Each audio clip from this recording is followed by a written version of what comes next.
Hello विद्यार्थियों, तो कैसे हैं आप सब। मैं उम्मीद करता हूँ आप सब बहुत अच्छे होंगे।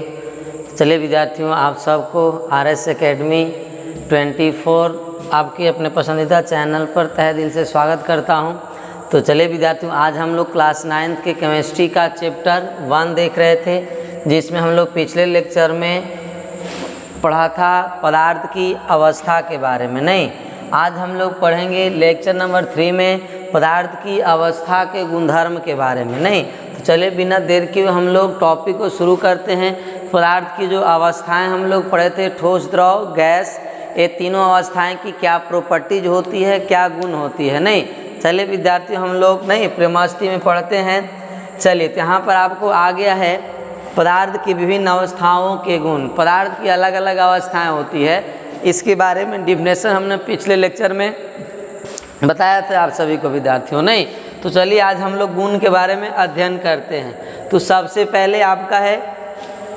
पदार्थ की अवस्था, आपका ठोस पदार्थ। कौन सी पदार्थ? ठोस पदार्थ। नहीं, तो ठोस पदार्थ जो है विद्यार्थियों, ठोस अवस्था, इस अवस्था के बारे में हम लोग पहले देखते हैं कि जो ठोस अवस्था है इसकी क्या प्रॉपर्टीज है। नहीं, इसके बाद द्रव, इसके बाद गैस, तीन अवस्था के बारे में हम लोग तीनों अवस्थाओं की प्रॉपर्टीज के बारे में देखेंगे आज हम लोग। तो सबसे पहले ठोस यानी सॉलिड, यहाँ पर आकार दिया हुआ है। तो सॉलिड यानी ठोस की जो आकार होता है विद्यार्थियों, वो क्या होता है? निश्चित होता है। नहीं, क्या होता है? निश्चित होता है। तो आप ध्यान रखना कि जो ठोस के कण होते हैं विद्यार्थियों, उनके कणों की जो आपका आती आकर्षण बल होता है कणों के बीच में, वो बहुत ज़्यादा होता है, सबसे ज़्यादा होता है। जब कणों के बीच आकर्षण बल अधिक है तो आणविक दूरी क्या हो जाएगा? कम हो जाएगा। इसका मतलब कि ठोस के कण एक दूसरे काफ़ी पास पास होंगे, नज़दीक हो जाएंगे।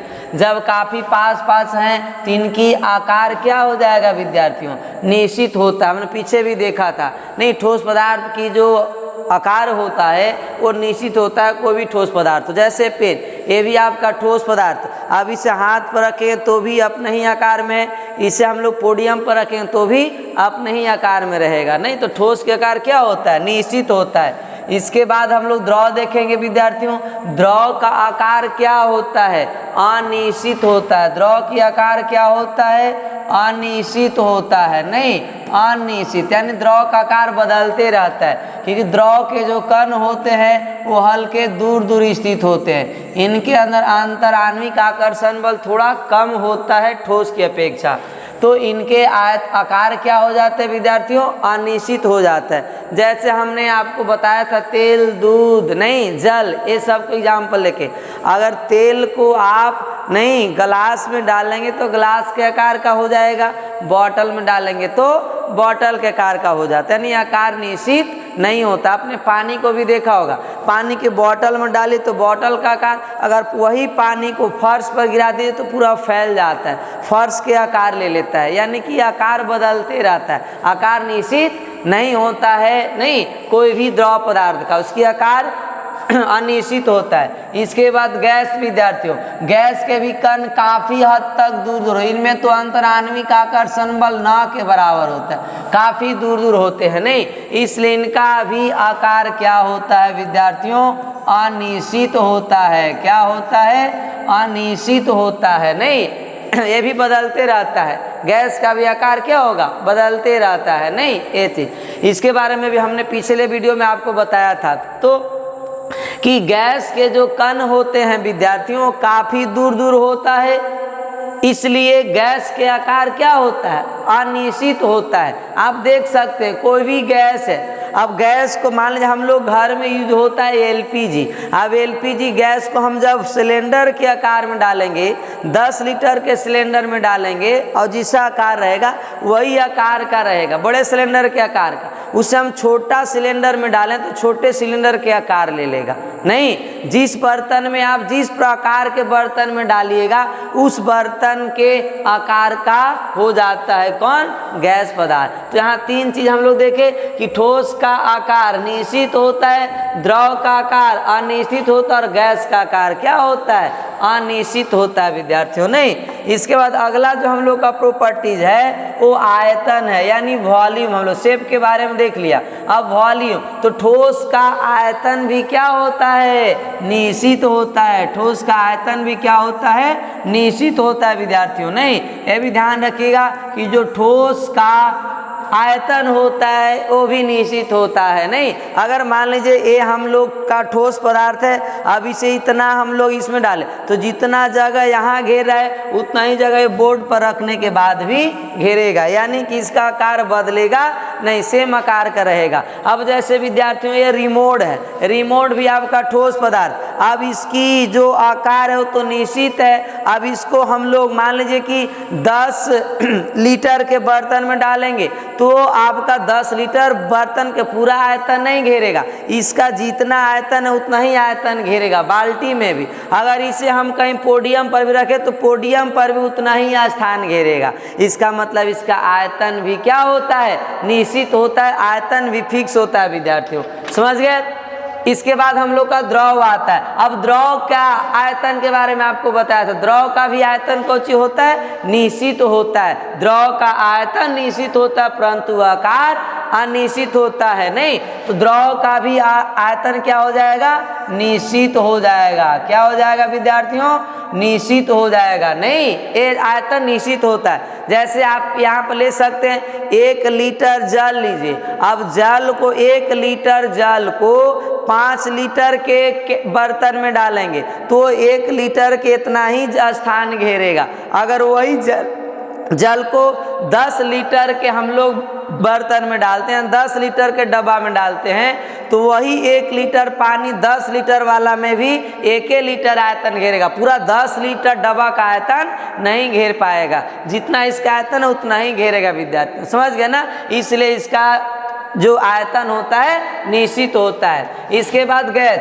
गैस का आकार तो अनिश्चित होता ही है, इसके साथ साथ आयतन भी क्या होता है, अनिश्चित होता है। आयतन भी क्या होता है, अनिश्चित होता है, यानी आयतन भी इसका बदलता है, आयतन फिक्स नहीं रहता है। आप एक गैस लीजिए, वो गैस को आप मान लीजिए 15 लीटर के सिलेंडर में डालिए तो पूरे 1 केजी हम लोग गैस लिए। अब 1 केजी गैस को हम लोग 15 केजी वाले यदि टैंक में डालेंगे, टंकी में, तो 15 लीटर पूरा आयतन घेर लेगा। अब वही गैस को आप टंकी से निकाल के रूम में खुला छोड़ दीजिए, पूरे रूम का आयतन क्या कर लेता है, कवर कर लेता है। इसलिए बोलते हैं आयतन का, गैस का जो आयतन होता है वो भी क्या होता है, अनिश्चित होता है। यानी शेप और वॉल्यूम दोनों क्या होते हैं गैस के, अनिश्चित होते हैं विद्यार्थियों, समझ गए।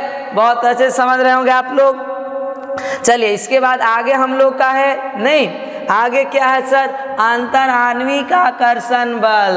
अब आप बता सकते हैं अंतराण्विक आकर्षण बल, नहीं, अंतराण्विक आकर्षण बल का डिफिनेशन आपको बता दिए हैं। किसी पदार्थ के कणों के बीच लगने वाले आकर्षण बल को अंतराण्विक आकर्षण बल कहते हैं। याद रहेगा डिफिनेशन विद्यार्थियों, आप लिख भी सकते हैं। नहीं तो अब यहाँ देखिए, ठोस के कण एक दूसरे के पास पास हैं, द्रव के कण थोड़े दूर दूर है, गैस के कण और दूर दूर हैं। ये किसके कारण है, आकर्षण बल के कारण। कौन सी बल के कारण, आकर्षण बल के कारण है विद्यार्थियों। नहीं, ये ध्यान रखिएगा। तो अंतराण्विक आकर्षण बल जिस पदार्थ के कणों के बीच जितना ज्यादा होगा उसके कण उतना ही पास पास होंगे, और जैसे जैसे अंतराण्विक आकर्षण बल कणों के बीच में कम होने लगेगा, कणों की दूरियां क्या होने लगती है, बढ़ने लगती है, यानी कण एक दूसरे से दूर दूर भागना शुरू करते हैं विद्यार्थियों, समझ गए।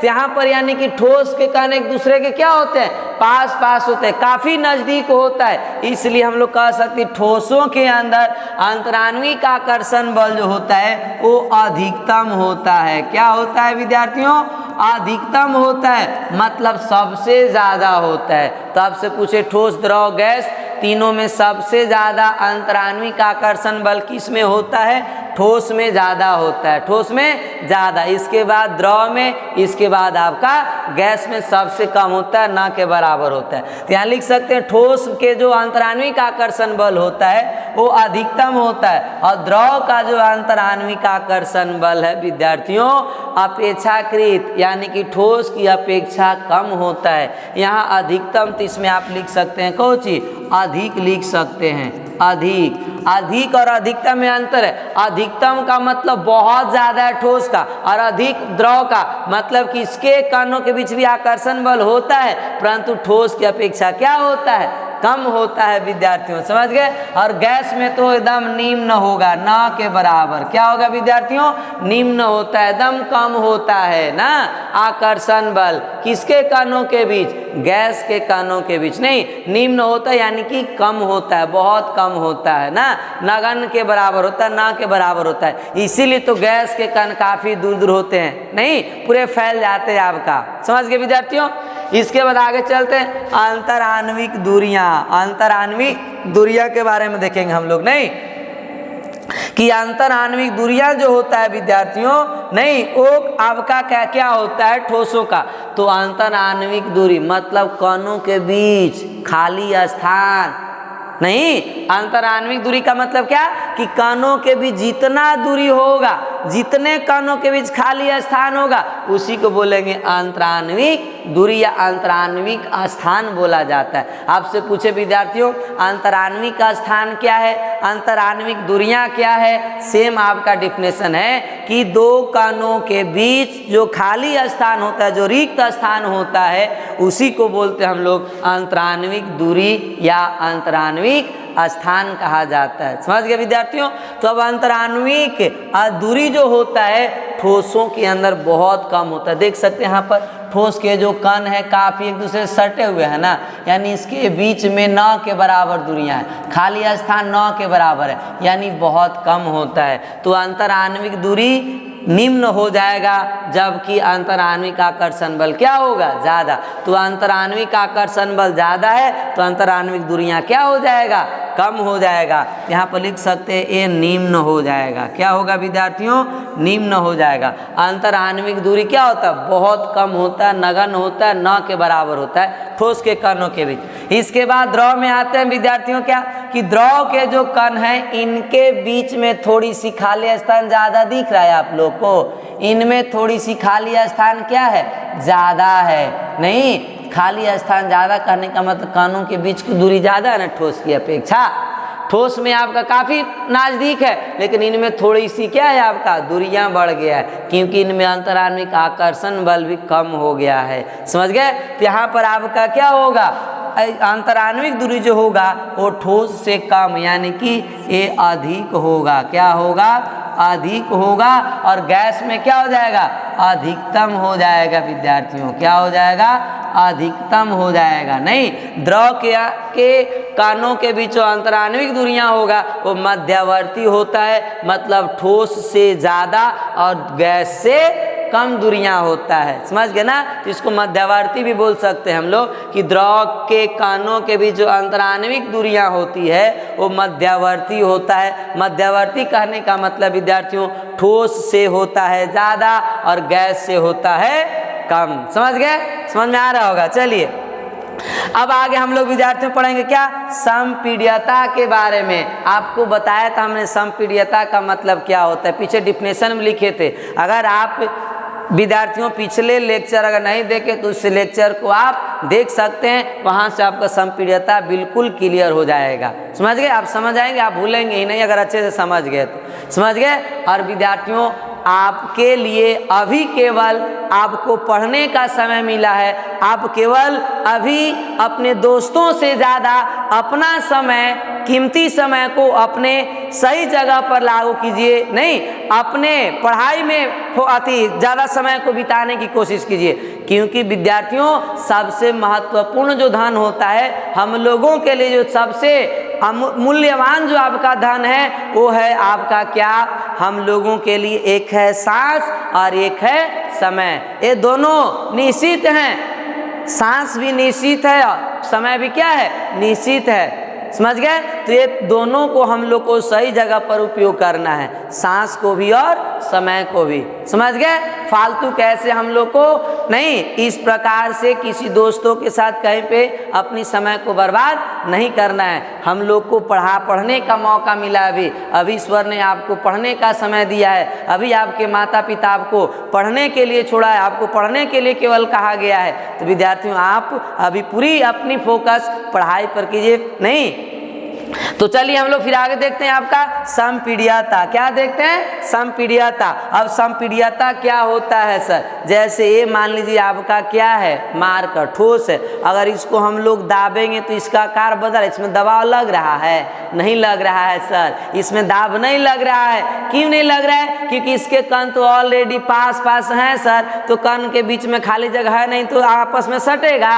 नहीं सटेगा, यानी कि ये जो है संपीड्य नहीं है। तो संपीड्यता का मतलब होता है कि जब हम किसी वस्तु के ऊपर नहीं किसी पदार्थ के ऊपर दाब लगाते हैं तो उसमें दबाव नहीं लगता है, उसके कण पास पास नहीं आते हैं, तो उसके अंदर संपीड्यता का गुण नहीं है। अगर दबाने पर उसके कण समीप आने की कोशिश करते हैं, नहीं, जब किसी पदार्थ के कणों के ऊपर जब दाब लगाएंगे तो उसके कण नजदीक आने की कोशिश करेंगे, पास पास आने की कोशिश करेंगे। अगर पास पास आ जाते तो बोलेंगे वो पदार्थ क्या है, संपीड्य है। और जब किसी पदार्थ को दबाएंगे और दबाने के बाद उसके कण पास पास नहीं आ रहे हैं, मतलब उसके अंदर संपीड्यता का गुण नहीं है। तो ये मार्कर के अंदर संपीड्यता का गुण है? नहीं है सर, क्योंकि ये ठोस है और इसके कण को दबाने से कण पास पास आते नहीं, ऑलरेडी इतने नजदीक हैं, इतने पास पास हैं, समझ गए।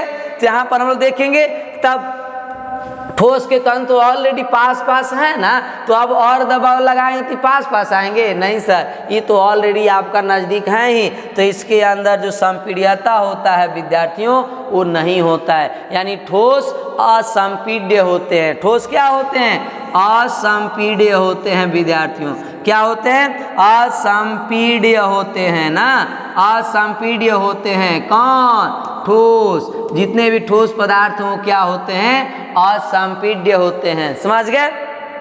आगे हम लोग का द्रव। अब द्रव के कणों के बीच कुछ दूरियां हैं, इनके कण थोड़ी दूर दूर है, यानी इसमें भी संपीड्यता का गुण होगा, लेकिन उतना ज़्यादा नहीं होगा। तो द्रव के कणों के बीच कुछ दूरियां होती है ठोस की अपेक्षा ज़्यादा, इसलिए द्रव संपीड्य होंगे, लेकिन उतना ज़्यादा संपीड्य नहीं होंगे, कम संपीड्य होते हैं। क्या होते हैं विद्यार्थियों? कम संपीड्य होते हैं ना। पीड्य कौन? द्रव कम संपीड्य होंगे, नहीं, कम संपीड्य होगा। और ठोस तो असंपीड्य, संपीड्यता का गुण होता ही नहीं है। इसके बाद गैस तो पूरी तरह से आपका क्या होगा विद्यार्थियों? संपीड्य होगा। क्या होगा? संपीड्य, नहीं, आपका संपीड्य होता है। कौन? द्रव जो होता है कम संपीड्य होता है, नहीं, कम संपीड्य होता है।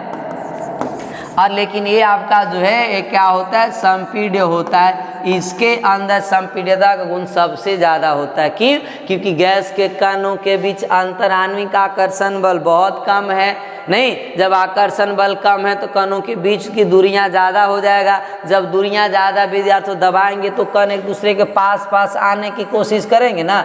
एक कण यहाँ, ई कण सोचेंगे यहाँ आने के लिए, एक कण यहाँ नज़दीक आने के लिए, मतलब एक कण इस तरह से पास पास आने की कोशिश करेंगे, नहीं, पास पास आएंगे। कब? जब इस पर दाब लगाएंगे तब। इसका मतलब कि इनके अंदर संपीड्यता का गुण सबसे ज़्यादा पाया जाता है। तो गैस सबसे ज़्यादा संपीड्य होते हैं। तो आपसे पूछे संपीड्यता का गुण सबसे ज़्यादा किस में होता है? गैस में होता है। इसके बाद हल्का फुल्का किस में होता है? द्रव में। और ठोस संपीड्य होते नहीं है, समझ गए। इसके बाद अब आता है घनत्व, डेंसिटी। घनत्व क्या होता है सर? तो आपको बताए थे घनत्व, नहीं, किसी भी पदार्थ के नहीं प्रति इकाई आयतन में जो द्रव्यमान होता है वही द्रव्यमान को हम लोग क्या बोलते हैं विद्यार्थियों? घनत्व कहा जाता है। मतलब जिस पदार्थ का जितना ज़्यादा द्रव्यमान होगा उसका घनत्व भी क्या होगा? उतना ही ज़्यादा होता है, नहीं। और जो पदार्थ के कण काफ़ी पास पास हैं, नहीं, तो वो आपका ये पदार्थ जो आपका काफ़ी पास पास यानी कि ठोस है, तो इनके घनत्व भी क्या होंगे? अधिक होंगे, ज़्यादा होंगे। तो ठोस का जो घनत्व होता है वो अधिकतम होता है, यानी सबसे ज़्यादा होता है ना, अधिकतम होता है। लेकिन द्रव का घनत्व क्या हो जाएगा विद्यार्थियों? अधिक, मतलब कि द्रव का घनत्व ठोस से क्या होगा?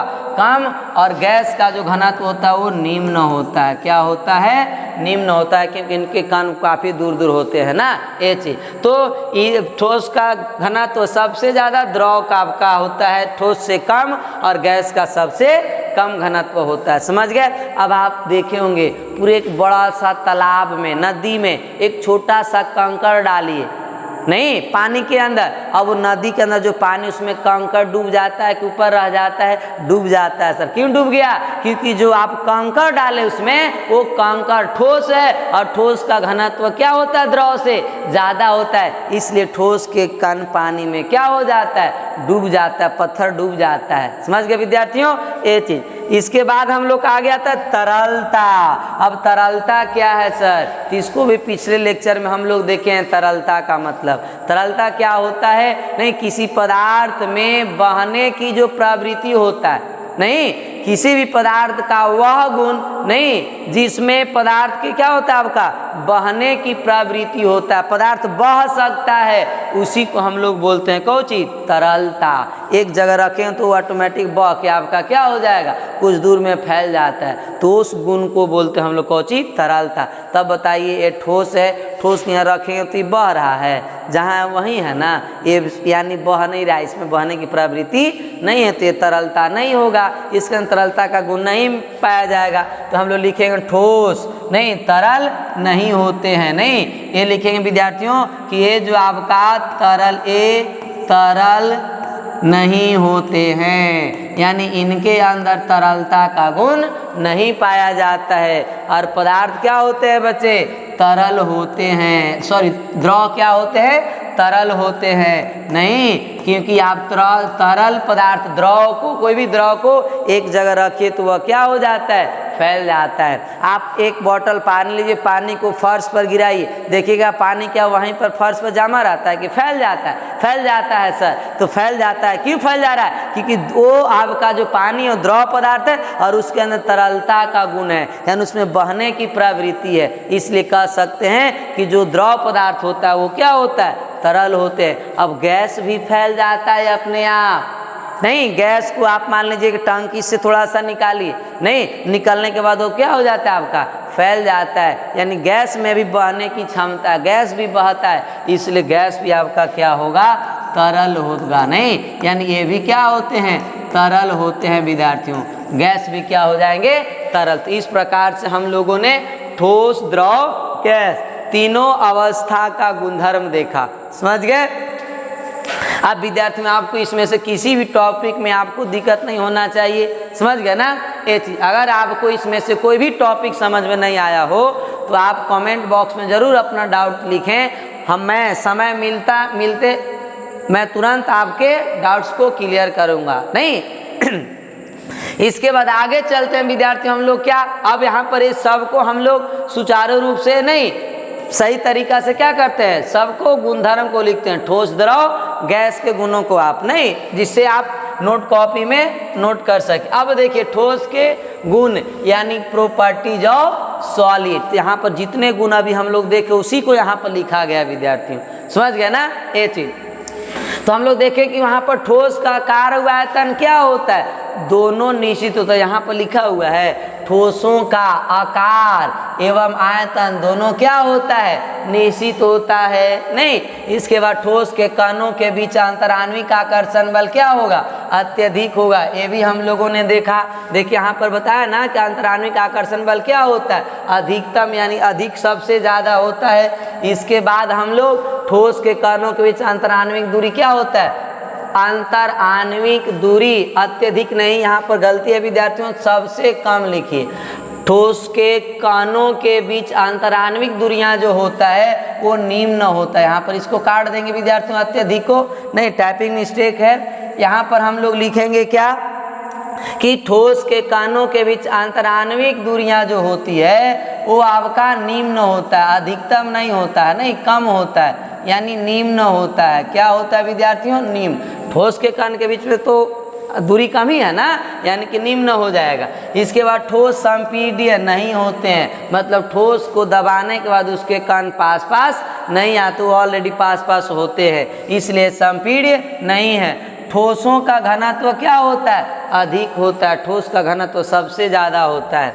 ठोस में तरलता का गुण नहीं होती है, ठोस को कहीं भी रख देंगे तो वह बहेगा नहीं, उनके अंदर बहने की प्रवृत्ति नहीं होता, इसलिए कह सकते हैं ठोस तरल पदार्थ नहीं है, ठोस के अंदर तरलता का गुण नहीं पाया जाता है। इसके बाद ठोसों में दृढ़ता का गुण पाया जाता है, आपको लिखवाया था पिछले लेक्चर में दृढ़ता का डिफिनेशन हम लोग, नहीं दृढ़ता क्या है सर? ठोस के अंदर दृढ़ता का गुण होता है, इसीलिए उसको बाहर से जब हम लोग दाब लगाएंगे तो वह अपनी आकार को बदलता नहीं, अपनी आकार को बनाए रखता है, नहीं। तो दृढ़ता का गुण डिफिनेशन लिखवाए थे बच्चे पिछले वीडियो में कि पदार्थ का वह गुण नहीं जिसमें बाह्य बल लगने पर पदार्थ अपने आकार को बनाए रखने की चेष्टा करता है, उसी गुण को क्या बोलते हैं हम लोग विद्यार्थियों? दृढ़ता कहते हैं। तो ठोस दृढ़ होता है, इसलिए ठोस को हम दबाएंगे भी नहीं, बाहर से बल लगाएंगे तो भी सामान्य रूप से अपनी अवस्था को बदलेगा नहीं। समझ गए ना ये चीज। इसके बाद एक लास्ट आपका ठोस के गलनांक एवं क्वथनांक, गलनांक एवं क्वथनांक। मेल्टिंग पॉइंट और बॉइलिंग पॉइंट जो होता है वो उच्च होता है, सबसे ज़्यादा होता है विद्यार्थियों, नहीं मेल्टिंग पॉइंट और एक आपका बॉइलिंग पॉइंट। अब गलनांक और क्वथनांक क्या होता है आगे हम लोग देखेंगे। गलनांक और क्वथनांक क्या होता है कि वह ताप जिस पर कोई ठोस पदार्थ पिघल कर द्रव में परिवर्तित हो जाए उस तापमान को बोलेंगे गलनांक, और क्वथनांक किसको बोलेंगे? तो वह ताप बिंदु जिस पर कोई द्रव पदार्थ गैस में परिवर्तित हो जाए उसी को हम लोग बोलते हैं क्या? क्वथनांक। आगे आएगा हम लोग वहाँ पर डिफिनेशन लिखेंगे विद्यार्थियों, नहीं। तो ठोस पदार्थ का गलनांक एवं क्वथनांक क्या होता है? उच्च होता है, बहुत ज़्यादा होता है। अब किसी ठोस को आप गर्म कीजिए, अब गर्म करने पर उसको अत्यधिक तापमान देना होगा, अत्यधिक आपका उसको क्या करेंगे? उष्मा देंगे, तब जा कर के वह पिघलना शुरू होगा, द्रव में बदलेगा, नहीं। यानी कि गलनांक उस तापमान ज़्यादा देने के बाद न पिघल रहा है, मतलब उसका गलनांक बहुत ज़्यादा है। समझ गए? इसके बाद क्वथनांक, अब द्रव से गैस बनाने के लिए और ज़्यादा तापमान देने की जरूरी होगा, समझ गए ना? तब वो आपका द्रव से क्या बनेगा? गैस बनेगा विद्यार्थियों, समझ गए? और इसको हम लोग यहाँ पर डिफिनेशन आप लिख सकते हैं सबका, डिफिनेशन बोले आपका गुण यहाँ पर दिया हुआ है, सब गुण आप क्या कर सकते हैं? लिख सकते हैं विद्यार्थियों अपने नोट कॉपी में ठोस के। इसके बाद हम लोग आगे देखते हैं द्रव के गुण, प्रॉपर्टीज ऑफ लिक्विड। द्रवों का आकार क्या होता है? अनिश्चित। आयतन क्या होता है? निश्चित। पीछे भी समझाया आपको।